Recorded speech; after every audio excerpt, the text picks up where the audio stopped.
The elevator doors opened to reveal what looked like the aftermath of a digital apocalypse.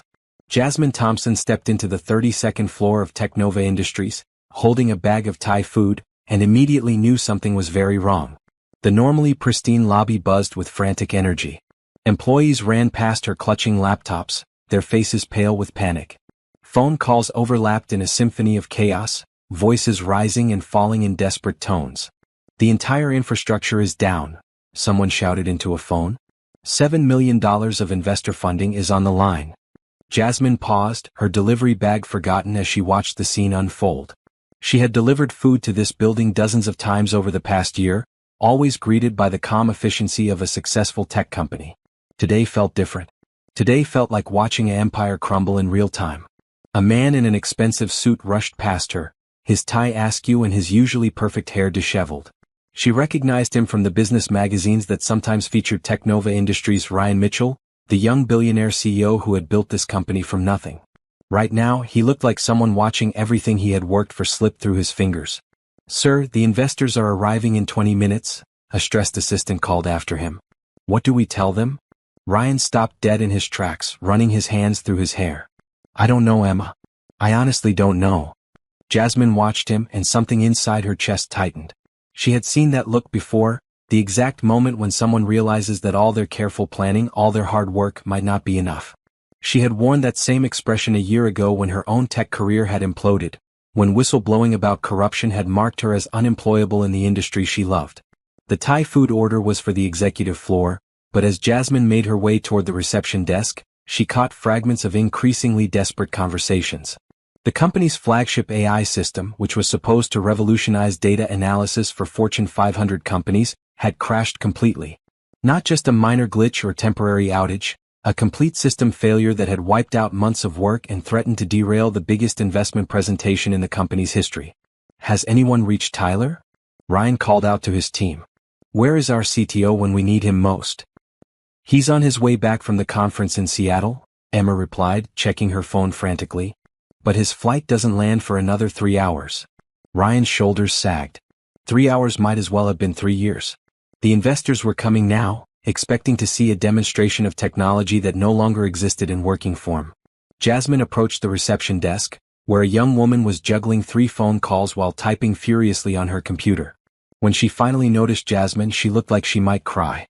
"I'm sorry, we can't really handle food deliveries right now," the receptionist said, her voice shaking. "Everything is just falling apart." "I can see that," Jasmine replied gently. "But I still need to deliver this order. It's already paid for." The receptionist looked around helplessly. "I don't even know who ordered it. Half our systems are down and everyone's in crisis mode." As if summoned by their conversation, Ryan appeared at the reception desk, looking even more frazzled than before. "Emma, do we have any update from the IT team?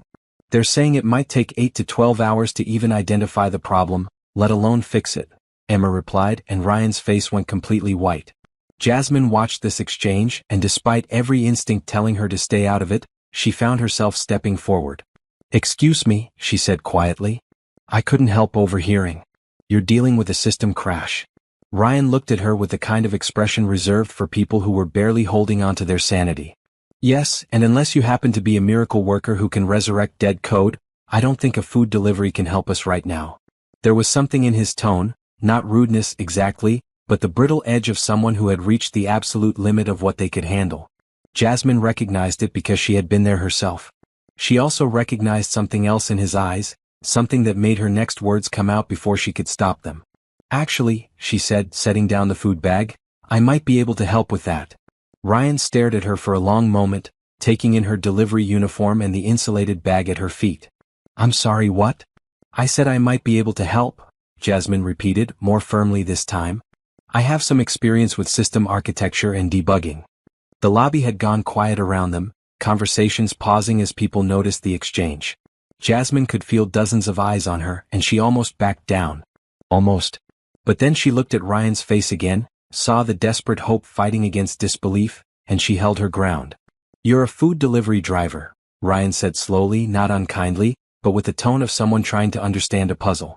"Right now, yes," Jasmine answered. "But I wasn't always." Something in her voice made Ryan look at her more carefully. Really look at her, not just glance past her like most people did when they saw the delivery uniform. She watched as his expression shifted from polite dismissal to genuine curiosity.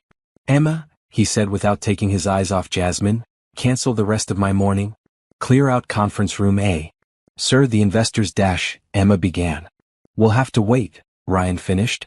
"I want to hear what she has to say."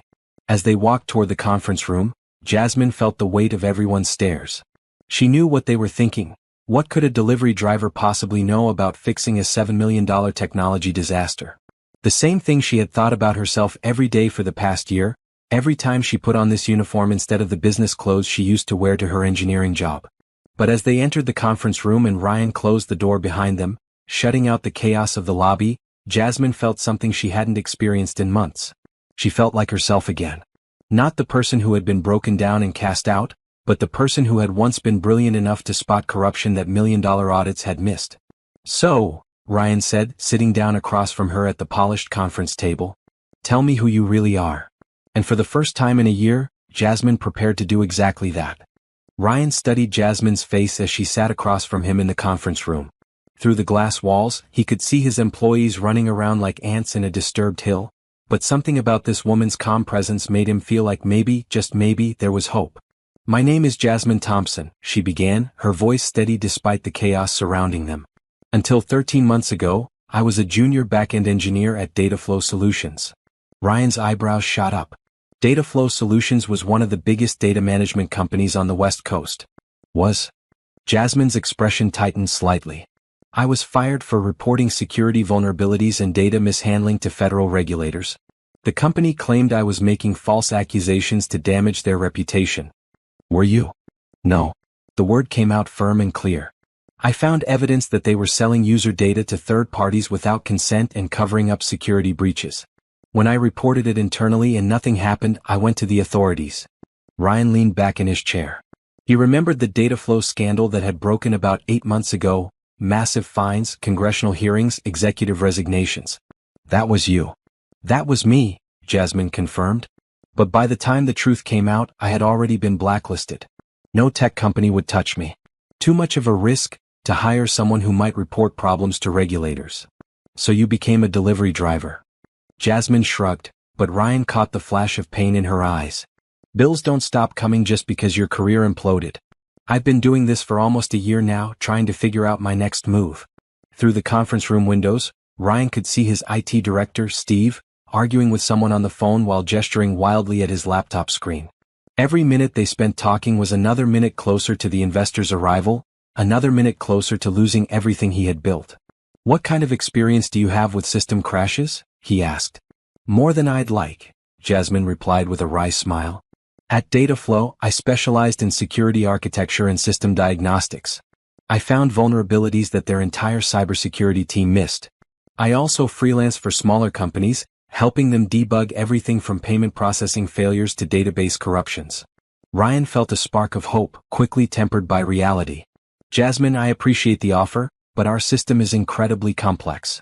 We're talking about advanced AI algorithms, machine learning protocols, distributed computing across multiple server farms. This isn't exactly a standard debugging job. Neither was exposing a multi-billion-dollar data trafficking operation," Jasmine said quietly. "But I managed that." Before Ryan could respond, Emma burst through the conference room door, her face flushed with panic. "Ryan, I'm sorry to interrupt, but the investors just moved up their arrival time. They'll be here in 10 minutes. Ryan felt his stomach drop. 10 minutes? Their flight landed early, and they want to get the presentation over with so they can catch the next flight to their meeting in Los Angeles. Ryan closed his eyes and tried to think. 10 minutes wasn't enough time to fix anything, barely enough time to come up with a believable excuse for why their revolutionary AI system was completely non-functional. "What exactly happens if this presentation fails?" Jasmine asked. "We lose the $7 million in Series B funding," Ryan said, opening his eyes to meet her gaze. "Which means we can't finish developing the product, which means we can't fulfill our existing contracts, which means the company dies." "And how many people work here?" 87 employees, Ryan replied, understanding immediately why she was asking. 87 people lose their jobs if I can't figure this out." Jasmine stood up from the conference table. "Show me your server room." "Jasmine, I can't just let a delivery driver into our dash. Ryan. Her voice cut through his objection with quiet authority.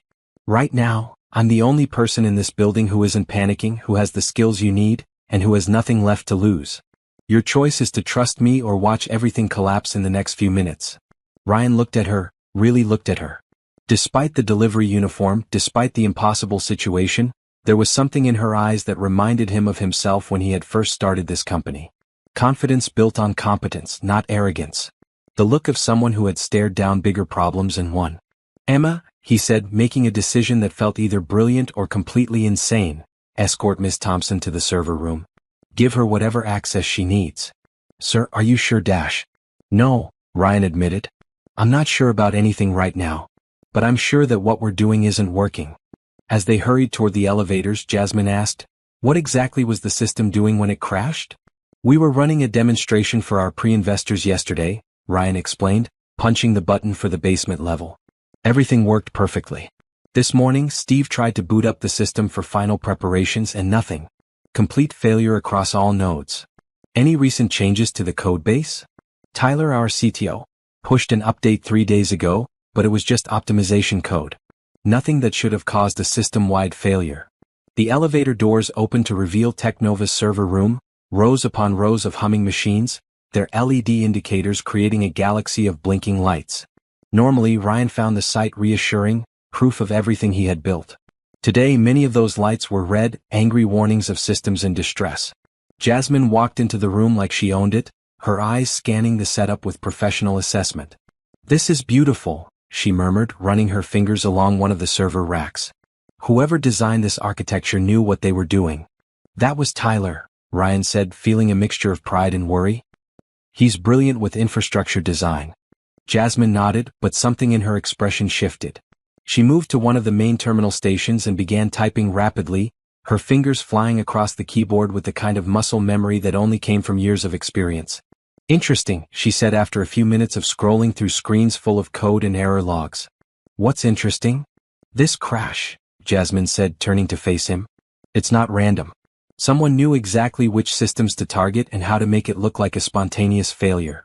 Ryan felt the blood drain from his face. Are you saying this was deliberate? I'm saying, Jasmine replied, her voice grim, that someone sabotaged your system. And they did it from the inside. The words hung in the air like a physical presence. Ryan stared at Jasmine, hoping he had misheard, hoping she was wrong, hoping for anything other than the implications of what she had just said. That's impossible, he said finally. Our security protocols are bulletproof. Tyler designed them himself. Jasmine's fingers moved across the keyboard, pulling up screens of code that looked like ancient hieroglyphics to Ryan. Security protocols are only as strong as the people who have access to them, she said without looking up. And this kind of damage? It required administrative privileges and intimate knowledge of your system architecture. Ryan moved closer to the screen, trying to make sense of what she was showing him. What exactly are you seeing? Look here, Jasmine pointed to a section of code highlighted in red. This is a buffer overflow attack, but it's been disguised to look like a memory leak. And here she scrolled to another section. Someone injected malicious code into your machine learning algorithms, but they buried it so deep that your standard diagnostics would never find it. How deep? Deep enough that it would only activate under very specific conditions, Jasmine explained, her expression growing more serious by the minute. Conditions that happened to occur this morning when your system tried to boot up for the investor presentation. Ryan felt sick. So this was timed. Perfectly timed, Jasmine confirmed. Whoever did this knew your schedule, knew when you'd be demonstrating the system, and wanted to make sure it failed at the worst possible moment. Through the server room's glass partition, Ryan could see Steve and 2 other IT technicians working frantically at their stations. None of them had spotted what Jasmine had found in minutes. Either she was incredibly gifted or his entire IT department was incompetent. Given everything he had seen of her work so far, he was beginning to suspect it was the former. Can you fix it? He asked. Jasmine was quiet for a long moment, studying the screens with intense concentration. Yes, she said finally. But it's going to take time, and it's going to require some creative solutions. How much time? If I work alone and nobody interrupts me? Maybe 2 hours for a temporary fix, 4 hours for a permanent solution. Ryan checked his watch. The investors had arrived 3 minutes ago and were currently being entertained in the executive conference room with coffee and small talk. Emma could probably stretch that for 20 minutes, maybe 30 if she was creative. I don't have 2 hours, Ryan said. I have maybe 20 minutes before I have to walk into that room and explain why our revolutionary AI system is completely broken. Then you need to stall them, Jasmine said simply. Tell them there's been a delay, offer to reschedule whatever it takes. They won't reschedule. These investors are flying back to New York tonight, and if they don't see a working demonstration today, they're out. $7 million gone. Jasmine turned away from the computer to face him fully. Ryan, I can work miracles, but I can't work actual magic. This system needs serious repair work. What if we just got it partially working? Enough for a basic demonstration? Absolutely not, Jasmine said firmly. If I do a patch job and it fails during the presentation, you'll be worse off than you are now. At least right now you can blame technical difficulties. If it crashes in front of the investors, they'll know your product is fundamentally flawed. Ryan ran his hands through his hair, feeling the weight of 87 jobs pressing down on his shoulders. So what do you suggest? I suggest you trust me to do this right, Jasmine said. Go upstairs, tell the investors that you've discovered a critical security vulnerability that needs to be addressed before the demonstration. Tell them it shows how seriously you take data protection. Will they buy that? If you sell it right, yes. Make it sound like good news, like you're being proactive about security instead of reactive to problems. It was a reasonable plan, but Ryan hesitated. Everything about this situation felt surreal. An hour ago, he had been a successful CEO preparing for the most important presentation of his career. Now he was taking strategic advice from a food delivery driver in his server room. Why are you helping me? He asked suddenly. Jasmine paused in her typing. What do you mean?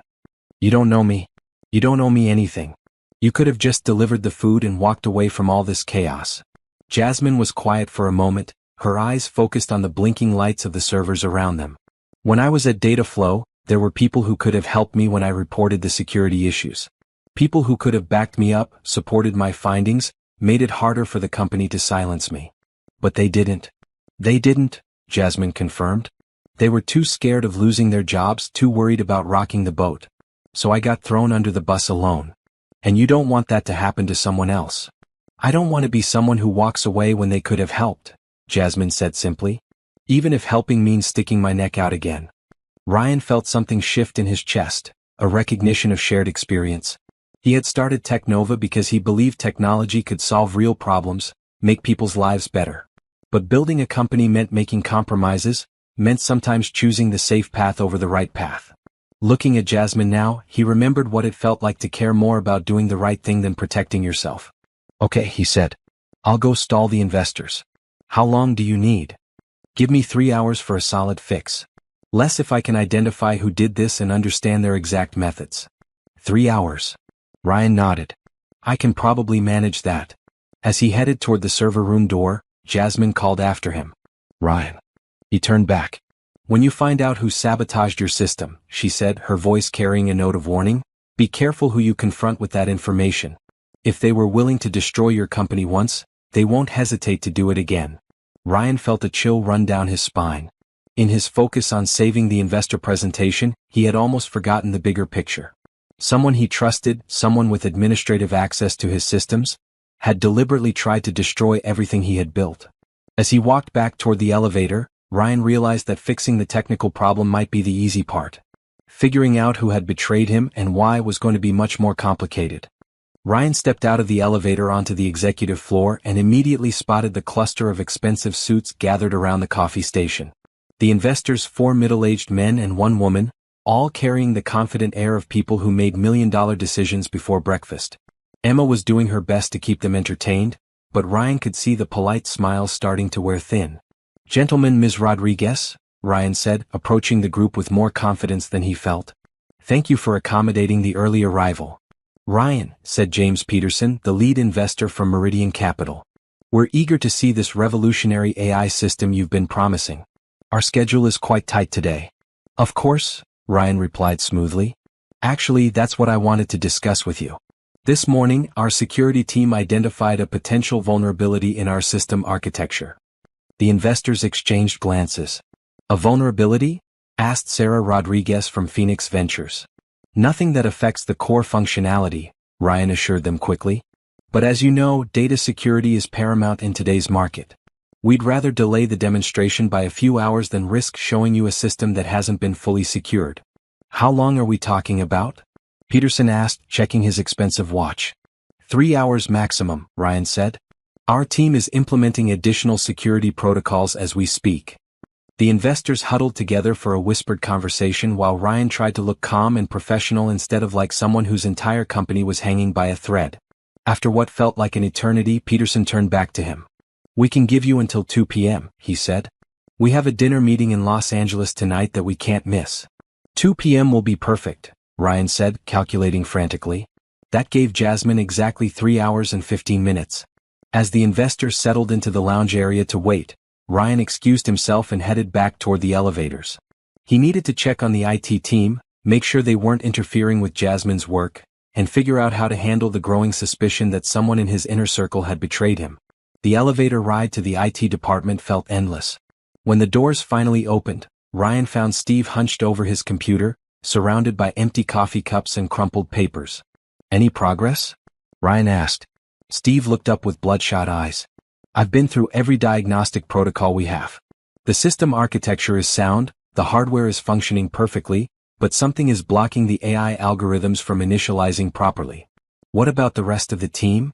Lisa's been checking for external intrusions, and Mike is reviewing all the recent code changes. So far, nothing.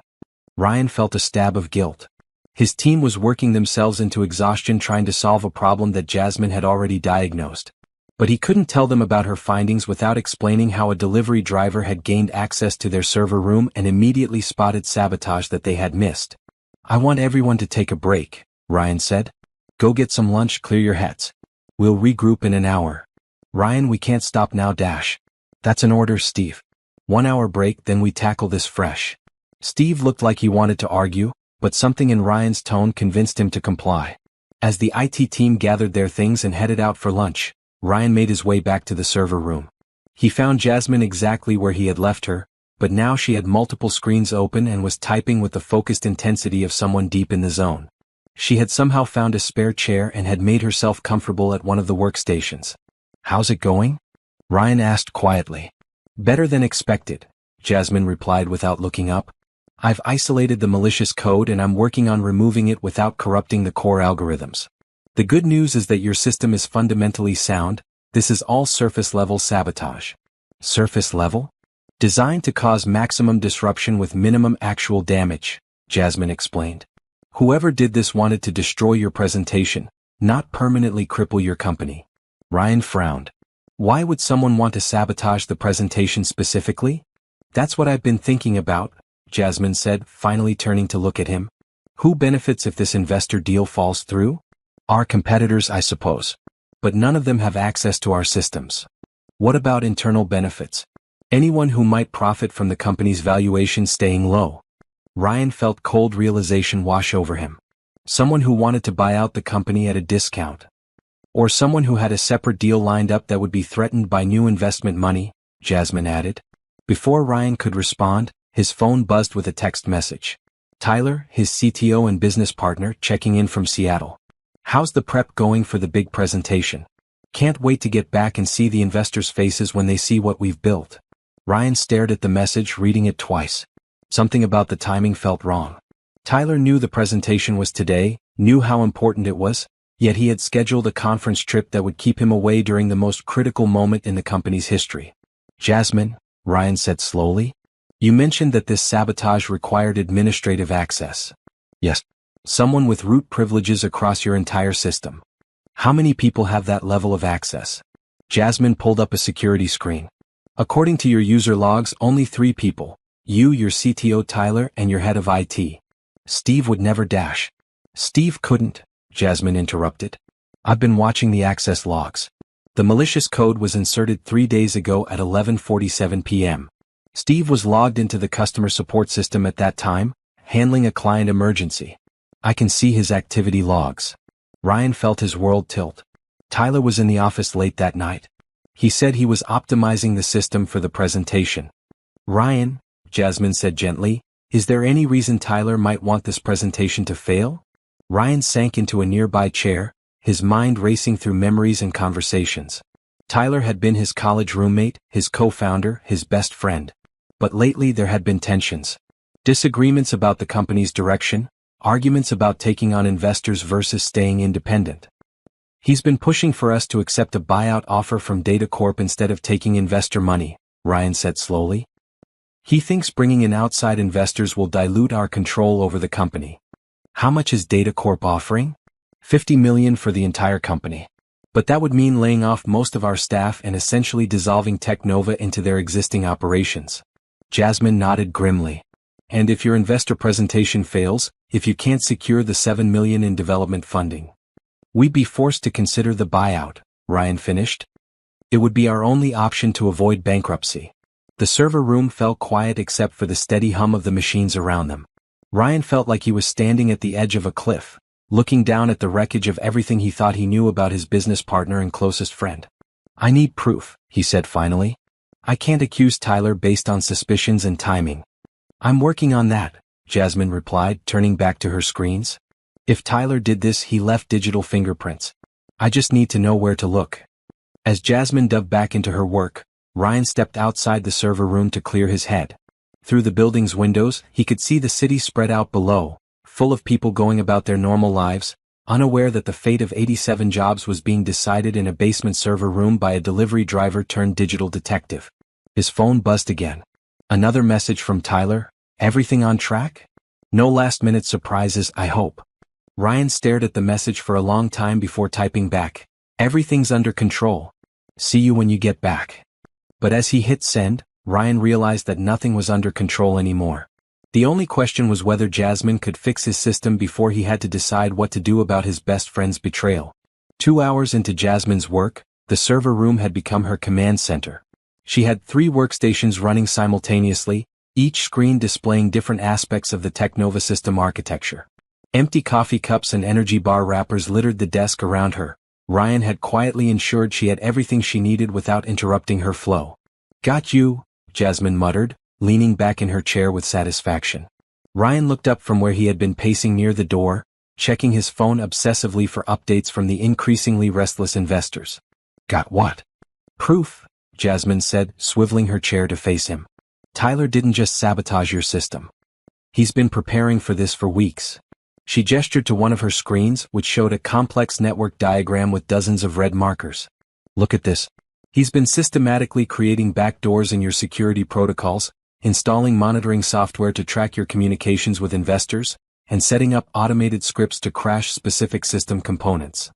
Ryan moved closer to the screen, his stomach churning as he saw the extent of the infiltration.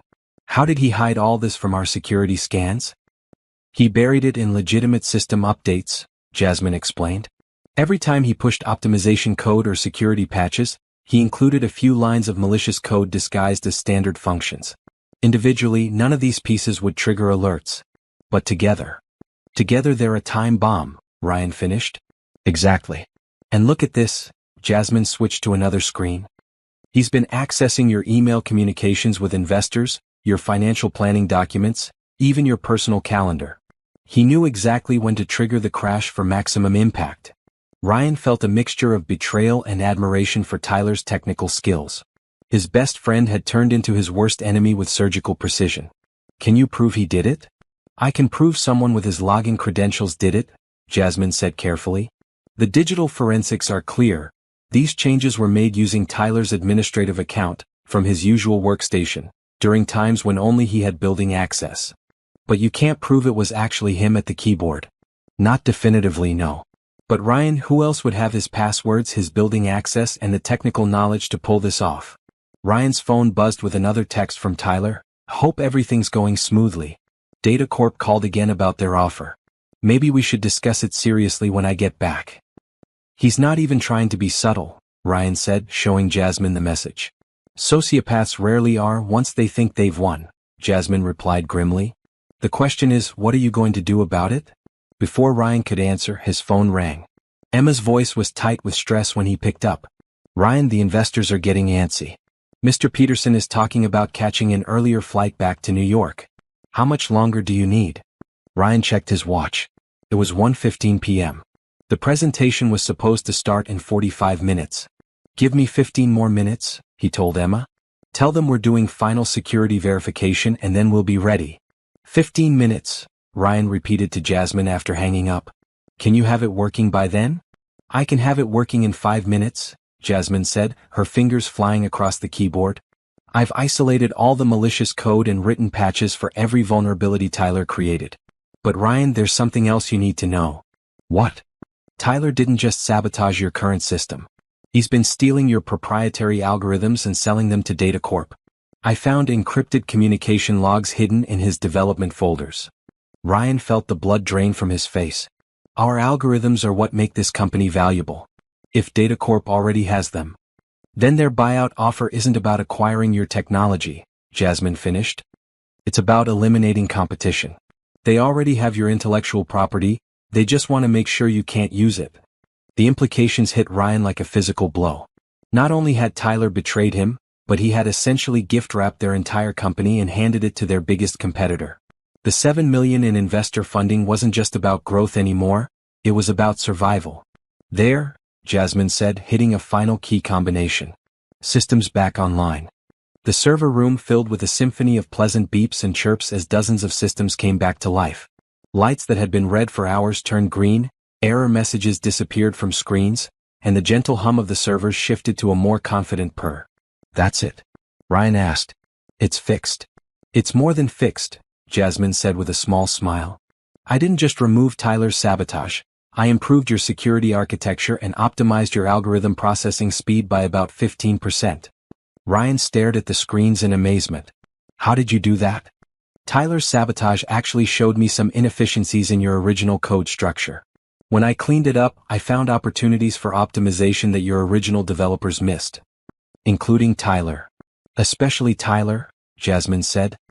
He's brilliant at infrastructure, but he's not great at algorithm efficiency. His code works, but it's not elegant. Ryan's phone buzzed again, but this time it wasn't a text message. It was a call from an unknown number. This is Ryan. Mr. Mitchell, this is David Chin from Data Corp. I understand you're having some technical difficulties with your presentation today. Ryan's blood turned to ice. I'm sorry, who is this? We spoke briefly at the tech conference in Denver last month. I'm calling because we'd like to make a revised offer for Technova Industries. $60 million, all cash, deal closes within 30 days. How did you know about our presentation today? There was a pause. Word travels fast in our industry, Mr. Mitchell. Technical problems have a way of becoming public knowledge. Ryan looked at Jasmine, who was listening to the conversation with growing anger.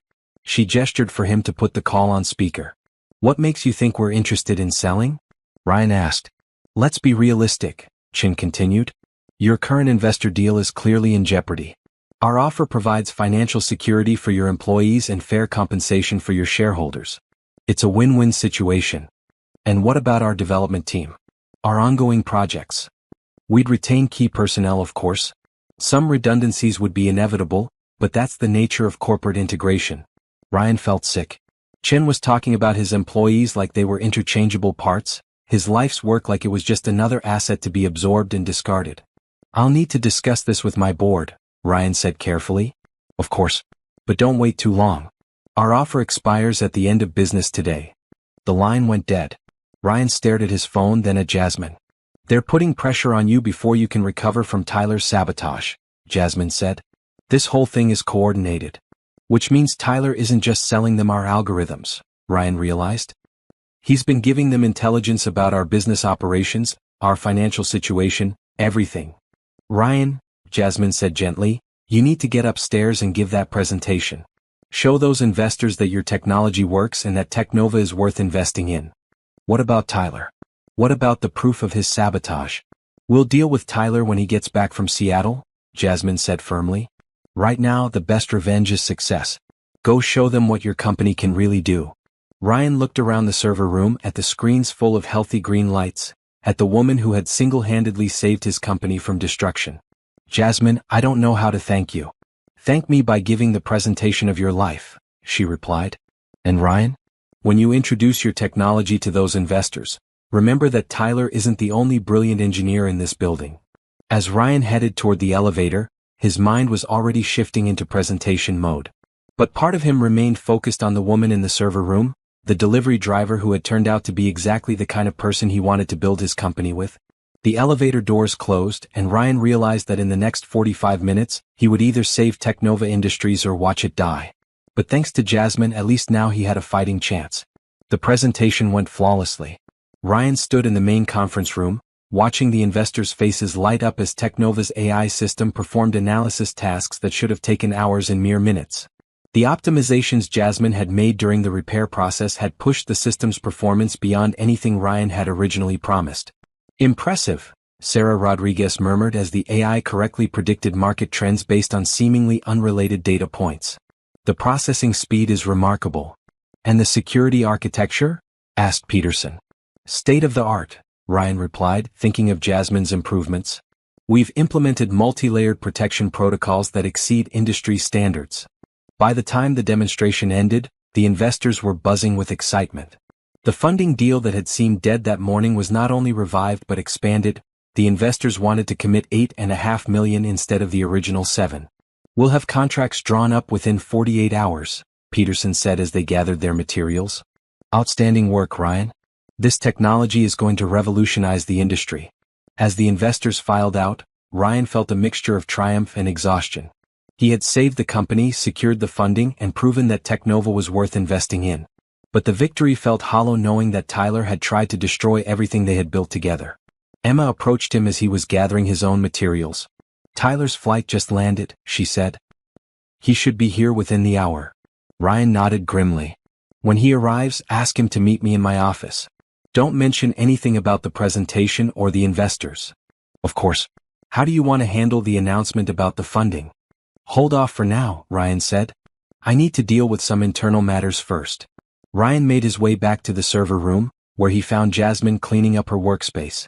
She had closed most of the diagnostic screens and was organizing the documentation she had created during the repair process. How did it go? She asked.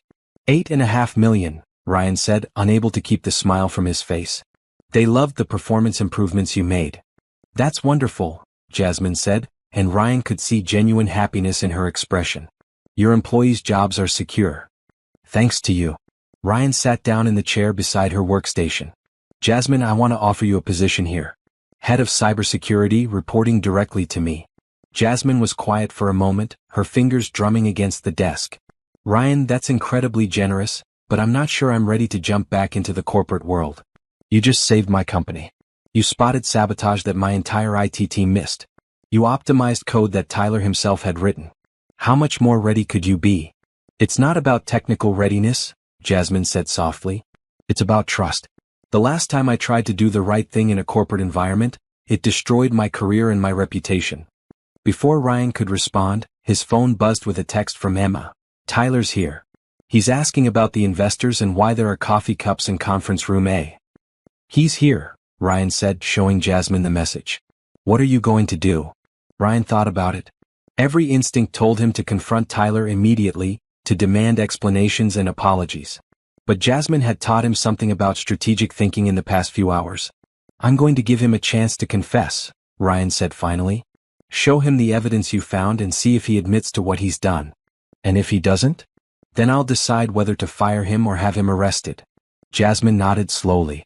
Do you want me there when you talk to him? Would you be willing? After what he tried to do to your company and your employees? Yes. They made their way to Ryan's office, taking the elevator up to the executive floor. Through the glass walls, Ryan could see Tyler in the main lobby, chatting with Emma and looking completely relaxed.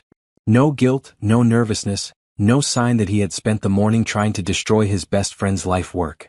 Tyler, Ryan called out as they approached. Good trip? Great conference, Tyler replied, his eyes shifting curiously to Jasmine. Who's this? This is Jasmine Thompson, Ryan said carefully. She's been helping us with some technical issues. Technical issues? Tyler's expression shifted to concern. What kind of technical issues? I thought everything was ready for the presentation. Why don't we discuss it in my office? Ryan suggested. The three of them settled into Ryan's office, Tyler taking his usual chair across from Ryan's desk while Jasmine sat slightly to the side. Ryan could see Tyler's confusion about her presence, but his old friend was too polite to ask directly. So, Tyler said, how did the presentation go? It went well, Ryan replied neutrally. Very well actually. That's great. I was worried when I didn't hear from you all morning. My flight was delayed and I kept thinking about Murphy's Law. Everything that can go wrong will go wrong, you know? Ryan studied Tyler's face, looking for any sign of deception. His friend seemed genuinely pleased about the presentation's success, which made what Ryan had to do next even more difficult. Tyler, we had some system problems this morning, Ryan said. Major ones. What kind of problems? Complete system failure. The AI algorithms crashed, the database connections were severed, everything went down. Tyler's face went pale. What? When did this happen? This morning, right before the investors arrived, Ryan continued. It looked like sabotage. Sabotage? Tyler's voice rose with what sounded like genuine shock. Ryan, that's impossible. Our security protocols would prevent dash. Unless someone with administrative access deliberately circumvented them, Jasmine interrupted quietly. Tyler turned to look at her, really seeing her for the first time. I'm sorry, but who are you exactly? And what qualifications do you have to make accusations about our security? I'm the person who found the malicious code in your system, Jasmine replied calmly. Code that was inserted using your login credentials 3 nights ago. The office fell completely silent. Ryan watched Tyler's face cycle through a series of expressions: confusion, understanding, calculation, and finally resignation. I don't know what game you're playing, Tyler said slowly, but I was in Seattle 3 nights ago. I have hotel receipts, conference attendance records dash. You were in Seattle yesterday and today, Jasmine corrected. 3 nights ago you were here until almost midnight working on what you called optimization code. Tyler looked at Ryan with an expression of hurt betrayal. You really think I would sabotage our own company? I think you've been selling our algorithms to Data Corp, Ryan said quietly. I think you've been planning to tank our investor deal so we'd be forced to accept their buyout offer. That's insane dash. I have the communication logs, Tyler, Jasmine said, pulling out a printed stack of papers. Encrypted messages between your system account and Data Corp servers. File transfers of proprietary code. Even records of payments to offshore accounts registered under shell companies. Tyler stared at the papers in Jasmine's hands, and Ryan saw the exact moment when his friend realized the game was over. The defensive anger faded from Tyler's face, replaced by something that looked almost like relief. How long have you known? Tyler asked quietly. Since this morning, Ryan replied. Since Jasmine figured out that our system crash wasn't an accident. Tyler leaned back in his chair, closing his eyes. I never wanted it to go this far. How far did you want it to go? Ryan asked, fighting to keep his voice level. I wanted us to take the Data Corp deal, Tyler said, opening his eyes to meet Ryan's gaze. I thought if the investor presentation failed, you'd see that we needed a more stable option. So you sabotaged our system. I delayed our system, Tyler corrected. The sabotage was designed to be temporary, to cause problems during the presentation but not permanent damage to the company. And selling our algorithms to Data Corp? Tyler's shoulders sagged. They approached me 6 months ago. They said they were going to develop competing technology anyway, and they offered to pay me for consulting services. I told myself it wasn't really betrayal if they were going to figure out our methods eventually. Ryan felt like he was watching a stranger wear his best friend's face. Tyler, do you have any idea what you've done? Data Corp could have destroyed us with our own technology. They promised they wouldn't compete directly, Tyler said weakly. They said they wanted to integrate our algorithms into their existing products, not replace us. And you believed them? Tyler was quiet for a long moment. I wanted to believe them, he said finally. Ryan, I was scared. Scared that we were growing too fast. Scared that bringing in investors would mean losing control of what we'd built. The Data Corp deal seemed like a safe way to cash out before everything got too complicated. Ryan stared at his oldest friend, the person who had helped him build Technova from nothing, and realized that he was looking at someone he didn't really know at all. What happens now? Tyler asked. Ryan looked at Jasmine, who nodded almost imperceptibly. Now, Ryan said, you're going to help us make sure Data Corp can't use any of our stolen technology. And then you're going to resign. Tyler's resignation should have been the end of it. He handed over his company laptop, cleared out his desk, and signed documents agreeing never to compete with Technova or work for Data Corp. But as Jasmine reviewed the forensic evidence one more time, she discovered something that made her blood run cold. Ryan, she said, bursting into his office where he was trying to process the events of the day. We have a problem. A bigger problem than my CTO betraying me to our biggest competitor? Tyler wasn't working alone, Jasmine said, setting her laptop on Ryan's desk. Look at this. The screen showed a complex network diagram with multiple user accounts highlighted in different colors. Tyler's account was the primary access point, but someone else was coordinating the timing and providing additional intelligence. Ryan leaned closer to the screen. Who? I don't know yet, but they're still in the system. Right now. Whoever it is, they've been watching our investigation all day. Ryan felt a chill run down his spine. They know we found Tyler out? They know everything, Jasmine confirmed grimly. They've been monitoring our communications, tracking our system repairs, even watching the security camera feeds. Can you trace them? I'm trying, but they're good. Really good. They're bouncing their connection through multiple proxy servers and using advanced encryption. This isn't some amateur hacker. This is professional-grade infiltration. Before Ryan could respond, his computer screen flickered and went black. Then, slowly, text began appearing in green letters against the dark background. You should have taken the offer, Ryan. Now things get complicated. Ryan and Jasmine stared at the screen in shock. The anonymous intruder was communicating directly with them. Can you track this? Ryan whispered. Jasmine's fingers flew across her keyboard, opening multiple diagnostic programs. They're masking their signal, but... She paused, frowning at her screen. This is weird. The intrusion is coming from inside the building. Inside the building? Physical access to our network. Someone in this building right now is running this operation. Ryan's mind raced through the possibilities. Most of the employees had gone home for the day, but there were still people working late in various departments. Security guards, cleaning staff, a few dedicated programmers who often stayed past normal hours. The text on Ryan's screen changed. You have 1 hour to reconsider the Data Corp offer. After that, your problems get much worse. What kind of problems? Ryan asked aloud, feeling slightly ridiculous for talking to his computer screen. The kind that involved the SEC, the FBI, and very uncomfortable questions about financial fraud, appeared on the screen. Tyler wasn't the only one with access to sensitive information. Jasmine looked up from her laptop. Ryan, they're threatening to frame you for financial crimes. With what evidence? They don't need real evidence, Jasmine said grimly. With administrative access to your systems, they could plant false financial records, fake communications with investors, anything they need to make it look like you've been committing securities fraud. Ryan felt the walls closing in around him. So our choices are to sell to Data Corp or face criminal charges for crimes we didn't commit? There's a third choice, Jasmine said, closing her laptop with determination. We find whoever is doing this and stop them. How? They made a mistake by communicating with us directly.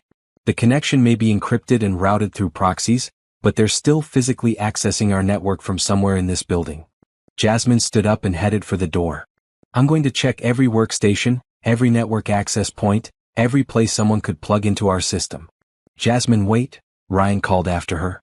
If this person is dangerous enough to threaten federal fraud charges, what makes you think they won't be dangerous in other ways? Because, Jasmine said with a grim smile, I'm not going to give them a chance to be. They split up to cover more ground. Ryan took the upper floors while Jasmine headed to the basement levels. Each floor was mostly empty, with only security lighting illuminating the darkened office spaces. Ryan checked every computer that was still powered on, looking for signs of unauthorized access or unusual activity. On the 15th floor he found something odd. One of the workstations in the accounting department was running, its screen showing financial spreadsheets that looked like Technova's books but with numbers that Ryan didn't recognize. Jasmine, he called on his phone. I found something on 15. Someone's been manipulating our financial records. Don't touch anything, Jasmine replied. I'm on my way up. But before Ryan could step away from the workstation, he heard footsteps behind him.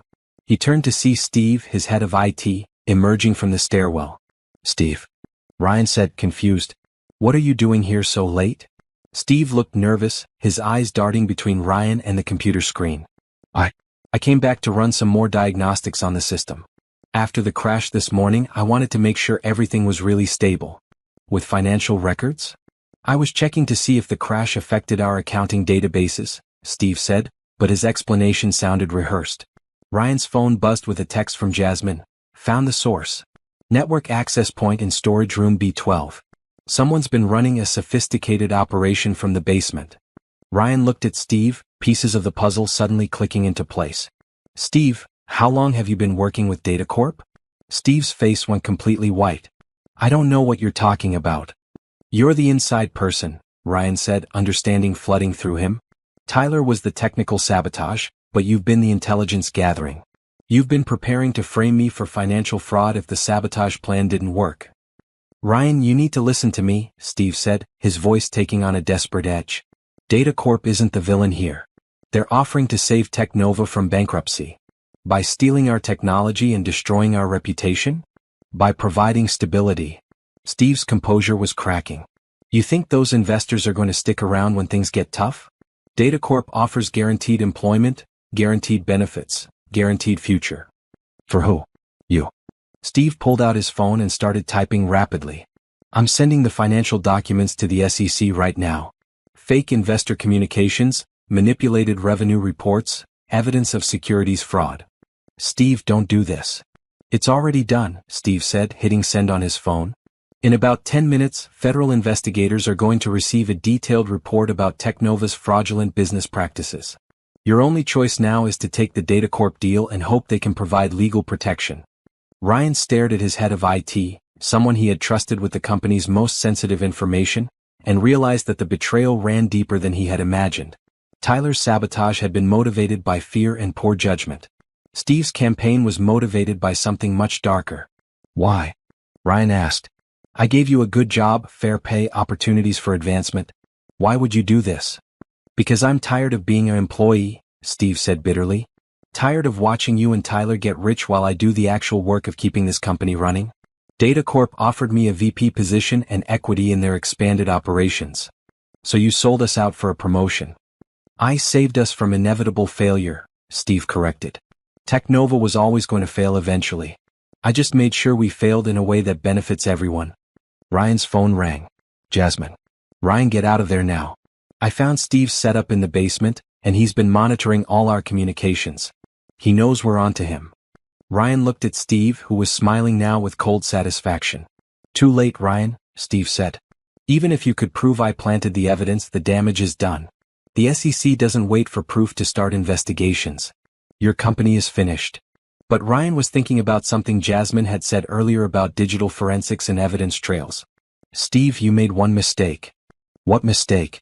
You assumed I was as stupid as Tyler, Ryan said, backing toward the stairwell. You assumed I wouldn't document everything. Steve's confident expression faltered slightly. What do you mean? I mean, Ryan said, pushing open the stairwell door, that every conversation, every screen session, every keystroke you've made today has been recorded and logged. And in about 5 minutes, those logs are going to prove that you planted fake evidence against me.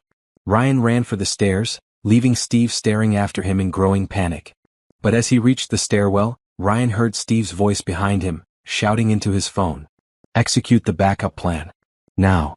Ryan found Jasmine in the basement storage room, surrounded by computer equipment that looked like something from a spy movie. Multiple laptops, network hardware, and cables snaked across the floor, connecting to Technova's main server infrastructure through a hidden access panel. This is incredible, Jasmine said without looking up from one of the laptops. Steve's been running a parallel intelligence operation for months. He's got copies of every email, every financial document, every strategic planning session. He just sent fake evidence to the SEC, Ryan said breathlessly. He claims he has proof that I've been committing securities fraud. Actually, he doesn't, Jasmine replied with a grim smile. Look at this. She turned one of the laptops toward Ryan, showing a screen full of file creation timestamps and metadata. Every fake document Steve created has digital fingerprints that prove when and how it was made. The SEC might start an investigation, but any forensic analysis will show that these documents were fabricated today. What about his backup plan? He mentioned something about executing a backup plan. Jasmine's expression darkened. I was afraid of that. Look at this. She switched to another screen showing network traffic patterns. He's been preparing to crash not just our AI system, but our entire corporate network. Backups, financial records, employee databases, everything. Can he do that remotely? Not remotely, but he doesn't need to. He's got physical access to our servers and... Jasmine paused, her face going pale. Ryan, he's not just planning to crash our systems. He's planning to make it look like we're being hacked by foreign agents. What do you mean? These network logs show connections to servers in Russia, China, North Korea. If Steve triggers this backup plan, it'll look like Technova was infiltrated by hostile foreign intelligence services. That's not just a business scandal, that's a national security issue. Ryan felt sick. Which would force the government to shut us down immediately. And seize all our assets pending investigation, Jasmine confirmed. After which Data Corp would be perfectly positioned to acquire our technology through federal asset auctions. Before Ryan could respond, the lights in the storage room flickered and went out. Emergency lighting kicked in a moment later, bathing everything in an eerie red glow. He's starting the shutdown, Jasmine said, her fingers flying across the laptop keyboard. I need to get to the main server room. They ran through the basement corridors, emergency lighting casting weird shadows on the walls. When they reached the server room, they found Steve standing at the main terminal, his fingers moving rapidly across the keyboard. Steve, stop. Ryan called out. Steve turned to face them, his expression a mixture of desperation and determination. It's too late to stop this, Ryan. The process has already started. Steve, you're committing treason, Jasmine said, moving slowly toward one of the other terminals. Faking foreign intelligence attacks is a federal crime. No one's going to trace this back to me, Steve replied. The fake attack signatures will cover my tracks perfectly. Except for the part where we've been recording everything you've done for the past hour, Jasmine said calmly, settling down at a workstation. Steve's hands paused over the keyboard. What recording? Ryan activated emergency documentation protocols when we first suspected internal sabotage, Jasmine explained while she typed. Every keystroke, every screen capture, every system access has been logged to an external server. That's impossible. I would have seen those logs. You would have seen the obvious logs, Ryan said. But you didn't know about the hidden backup systems that Jasmine installed this afternoon. Steve stared at them for a moment, then laughed bitterly. You're bluffing. There's no way you could have set up that kind of monitoring without me knowing about it. Actually, Jasmine said, not looking up from her screen, there is. While you were busy planting fake evidence and planning foreign attack signatures, I was documenting everything for federal investigators. To prove her point, Jasmine pulled up a screen showing a comprehensive log of all of Steve's activities, complete with timestamps, IP addresses, and even screenshots of the fake documents he had created. Steve's face went completely white. You can't prove I meant to frame foreign agents. I was just trying to crash the system. Actually, I can prove it, Jasmine said, switching to another screen. Because you were stupid enough to test your fake foreign signatures on our development servers first. I have logs of you creating Russian and Chinese attack patterns 3 days ago. Plus, Ryan added, we recorded your confession about working with Data Corp and your threats about federal investigators. Steve looked around the server room like a trapped animal, his eyes darting between the exits and the computer terminals. Finally, his shoulders sagged in defeat. What do you want? He asked quietly. I want you to undo whatever you just did to our systems, Ryan said. Then I want you to help us document everything Data Corp has been planning. And if I do that? Then maybe we can avoid the treason charges, Jasmine said. Federal crimes for faking foreign attacks carry 20-year prison sentences. Steve stared at them for a long moment, then moved back to his terminal and began typing. The system crash I triggered can be reversed, but it'll take about an hour to bring everything back online. Do it, Ryan ordered. As Steve worked to undo his sabotage, Jasmine continued documenting everything for the authorities. Ryan, we need to call the FBI. This goes way beyond corporate espionage. What about the SEC investigation Steve triggered? Once we provide them with evidence that the documents were fabricated as part of a foreign intelligence false flag operation, they'll drop the investigation against you and start one against Data Corp for conspiracy. Ryan watched Steve working at the terminal, his former head of IT now just another criminal trying to minimize his prison sentence. Steve, how much was Data Corp paying you for this? $2 million up front, plus a VP position, Steve replied without looking up. They said if I could deliver Technova's complete technology portfolio and eliminate you as competition, they'd make me head of their entire data analysis division. And you believed them? Steve finally looked up from his screen. I believed them more than I believed you'd ever make me a real partner in this company. Ryan felt a stab of guilt. Had he been so focused on growth and success that he'd ignored the ambitions and frustrations of his own employees? Systems are coming back online, Steve announced. Everything should be functional within 30 minutes. Good, Jasmine said, standing up from her workstation. Because the FBI is going to want to see everything working when they get here. You already called them? I called them an hour ago, Jasmine replied. Right after I found Steve's setup down here. They should be arriving any minute.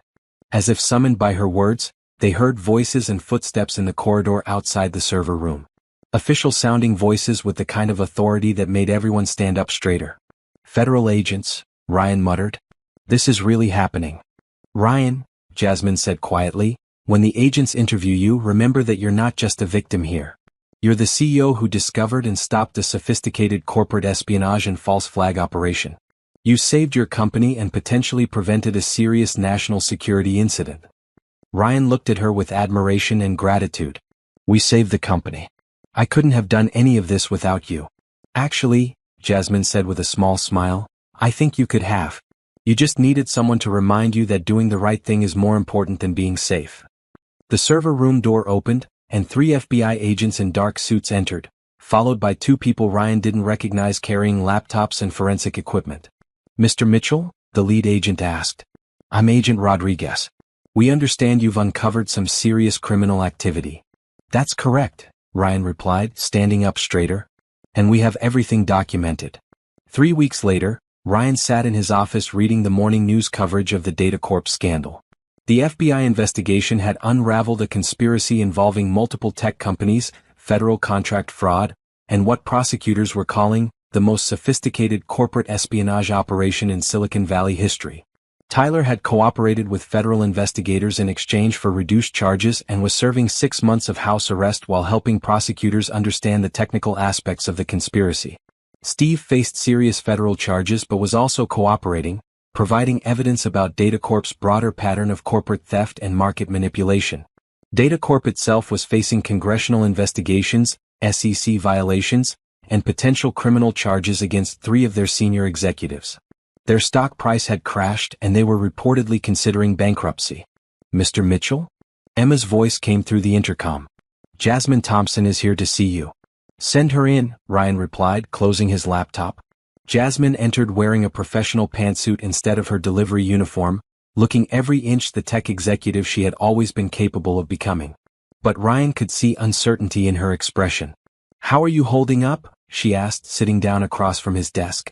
Better than I expected, Ryan replied honestly. The investor funding came through, we've hired additional security staff, and we're actually getting new business from companies who want the kind of cybersecurity expertise that caught this conspiracy. That's wonderful. Jasmine, Ryan said, leaning forward, I want to talk to you about the CTO position. Ryan dash. Hear me out, he interrupted gently. Tyler's resignation left us without technical leadership, and over the past 3 weeks, I've realized that what happened with DataCorp could happen again. We need someone with real cybersecurity expertise, someone who understands that technology companies have to be ethical companies. Jasmine was quiet for a moment, looking out the window at the city below. What would the job actually involve? Technical oversight of all our development projects, cybersecurity architecture, and building a team of engineers who share our values, Ryan explained. Plus a budget to implement any security measures you think are necessary. And the corporate culture issues? The problems that made employees like Steve feel undervalued and overlooked. Ryan smiled. That's actually one of the main reasons I want you for this job. You understand what it feels like to be marginalized and dismissed. I want you to help me make sure that never happens to anyone at Technova. What about my reputation in the industry? Some people still think I was wrong to report the problems at Dataflow. The people who think you were wrong to report criminal activity are not the people we want to work with, Ryan said firmly. Besides, after the past 3 weeks, I think your reputation for integrity is exactly what the industry needs. Jasmine looked at him with a mixture of hope and caution. Can I ask you something honestly? Of course. Is this job offer because you feel guilty about what happened to me, or because you actually think I'm qualified? Ryan stood up and walked to the window, looking down at the busy street below. Jasmine, in one day you diagnosed a complex sabotage operation that my entire IT team missed. You fixed our system faster than Tyler could have. You optimized our code beyond what our original developers achieved. You gathered evidence that helped the FBI bust a multi-company conspiracy. He turned back to face her. The question isn't whether you're qualified. The question is whether we're good enough to deserve you. Jasmine smiled, the first genuinely happy expression Ryan had seen from her. When would I start? Whenever you're ready. We can structure it as a consulting arrangement initially if you want to test the waters. Actually, Jasmine said, standing up from her chair. I've been thinking about this for 3 weeks. If I'm going to do this, I want to do it right. Full time, full commitment, full authority to implement the security measures this company needs. And I want to create a whistleblower protection program for tech employees throughout the industry. Something that helps people report unethical practices without destroying their careers. Ryan felt a surge of excitement. That's brilliant. We could partner with other companies, create industry standards for ethical reporting. Exactly. Use Technova as a model for how tech companies should handle internal problems. They spent the next hour discussing technical requirements, team-building strategies, and the kind of corporate culture they wanted to create. As they talked, Ryan realized that hiring Jasmine wasn't just about filling Tyler's position. It was about transforming Technova into the kind of company he had always wanted to build. There's one more thing, Ryan said as their meeting was winding down. What's that? I want you to know that this job offer isn't conditional on anything other than your professional abilities. But I also want you to know that working together these past few weeks has been the most rewarding professional experience I've had in years. Jasmine looked at him with an expression that was hard to read. Ryan, are you saying what I think you're saying? I'm saying that I hope our professional relationship might lead to a personal one, Ryan replied carefully. But only if that's something you'd be interested in exploring. And if I'm not interested? Then you're still the best CTO candidate I've ever met, and I still want you to run our technology division. Jasmine was quiet for a moment, and Ryan felt his heart rate increase as he waited for her response. I think, she said finally, that might be something worth exploring. But slowly, and with clear boundaries between personal and professional. Absolutely, Ryan agreed, trying not to smile too broadly. Good, Jasmine said, extending her hand. Then I guess I should say, Mr. Mitchell, I accept your job offer. Ryan shook her hand, feeling like everything that had gone wrong over the past month was finally starting to go right. Welcome to Technova Industries, Miss Thompson. I think this is going to be a very interesting partnership. 6 months after the DataCorp scandal broke, Technova Industries looked nothing like the company Ryan had almost lost. The office buzzed with the energy of a team that had survived crisis and emerged stronger. New employees worked alongside veterans who had weathered the storm, all united by a shared commitment to ethical technology and transparent business practices. Ryan stood in the main conference room, watching Jasmine present Technova's new industry-leading cybersecurity protocols to a room full of executives from competing companies. The ethical tech initiative she had proposed was becoming a reality, with 12 major companies signing on to implement standardized whistleblower protections and security auditing procedures. The goal isn't just to protect individual companies, Jasmine was explaining to the assembled executives. It's to protect the entire industry from the kind of systematic corruption that made the DataCorp conspiracy possible. Ryan felt a surge of pride watching her command the room. Over the past 6 months, Jasmine had transformed Technova's security infrastructure, built a world-class cybersecurity team, and become a respected voice in the industry. More importantly, she had helped him understand that running a successful company meant more than just hitting revenue targets. Questions? Jasmine asked as she concluded her presentation. Sarah Rodriguez from Phoenix Ventures raised her hand. Ms. Thompson, what's your response to critics who say these measures will slow down innovation and make the industry less competitive? I'd say those critics are wrong, Jasmine replied confidently. Ethical companies innovate faster because they don't waste time covering up mistakes or stealing from competitors. Technova's development speed has actually increased since we implemented these measures. It was true. The company's revenue had grown by 40% since Jasmine joined as CTO, driven partly by new business from clients who wanted proven cybersecurity expertise, but mostly by the improved efficiency that came from having clear ethical guidelines and strong team cohesion. As the meeting wrapped up and executives began filing out, Ryan noticed Jasmine checking her phone with a curious expression. Everything okay? He asked. Steve's parole hearing was today, she said. His lawyer just texted me. He's being released next month with time served. How do you feel about that? Jasmine considered the question. I think he learned something from all this. His cooperation helped prosecutors identify corruption at 6 other companies. He might actually do some good when he gets out. Any word on Tyler? He's doing well actually. His house arrest ends next week, and he's been working on a startup focused on ethical AI development. He called last week to apologize again and to ask if I thought he had a chance at rebuilding his reputation. What did you tell him? I told him that reputation isn't something you rebuild, it's something you earn every day through your choices. Ryan smiled. That sounds like something you learned the hard way. Everything worth knowing I learned the hard way, Jasmine replied. But I'm okay with that now. They walked together toward Ryan's office, where champagne was waiting to celebrate the successful launch of the ethical tech initiative. But as they passed the main work area, Jasmine stopped suddenly. Ryan, look at this, she said, pointing to a workstation where one of their junior developers was debugging code. What am I looking at? See that algorithm structure? It's brilliant, more efficient than anything in our current codebase.